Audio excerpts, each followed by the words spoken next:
2025 సంవత్సరం ప్రారంభమవుతుంది కాబట్టి యువతలో చాలా ఉత్సాహంగా ఉంటారు. దయచేసి ఎంత ఉత్సాహం ఉన్నా జీవితం అనేది చాలా ఇంపార్టెంట్.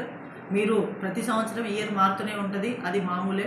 మనం ఎన్ని విజయాలు సాధించాం గత సంవత్సరం, వచ్చే సంవత్సరం ఇంకెన్ని విజయాలు సాధిస్తాం, ఎన్ని తప్పు పనులు చేసాం, నెక్స్ట్ ఇయర్లో ఏం తప్పు పనులు చేయాలనేదే మనం ప్రతి సంవత్సరం దాన్ని ప్రక్షాళన చేసుకోవాలి. కానీ యువత ఈ రోజులలో అలా కాకుండా మందుకు బానిసయ్యి ఆ రోజు విచిత్ర సంఘటనలు జరుగుతుంది. కాబట్టి తల్లిదండ్రులు మీ గురించి ఇంటి దగ్గర ఎదురు చూస్తుంటారు. దయచేసి మీరు ఎవరు కూడా తాగి మాత్రం రోడ్లపై డ్రింక్ చేసినట్లయితే ఖచ్చితంగా డ్రంక్ అండ్ డ్రైవ్ పాయింట్లు ఎవ్రీ 20 మీటర్లకు 30 మీటర్లకు ఏర్పాటు చేస్తాము.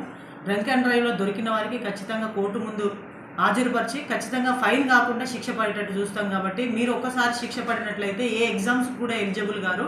దయచేసి మీకు కోరుకునేది ఏమంటే మీరు సెలబ్రేషన్స్ చేసుకోండి, కానీ ఒక ప్లేస్లో మీ ఇంటి దగ్గరనో లేకపోతే కూర్చున్న ప్లేస్లో మాత్రం సెలబ్రేషన్ చేసుకోవాలి.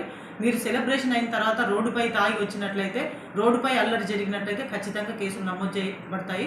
దయచేసి మీరు అందరూ బాగా విజయంగా హ్యాపీగా ఉండండి, కానీ ఆ సంతోషాన్ని మళ్ళీ ఆనందాన్ని అర నిమిషంలో పాడేటట్టు చూడొద్దు. దయచేసి మీ తల్లిదండ్రులకు శోభ కన్నీరు వచ్చేటట్టు చూడొద్దని మా మెదక్ జిల్లా పోలీస్ తరఫున కోరుకుంటున్నాను. మీరు ఆనందంగా జరగడానికి పాటలు పెట్టడం కానీ డీజేలు పెట్టడం కానీ జరుగుతుంటుంది. దయచేసి పక్క వాళ్ళకి ఎలాంటి అభద్రత భావం జరగకుండా వాళ్ళ నిద్రను మీరు డిస్టర్బ్ చేయకుండా ఉండాలి. అలా డీజేలు అలాంటివి ఏమైనా పెట్టినట్టయితే డీజేని సీజ్ చేయడం అవుతుంది. డీజే ఎవరైతే రెంట్కి ఇచ్చారో వాళ్ళపైన కూడా కేసు నమోదు చేయడం జరుగుతుంది.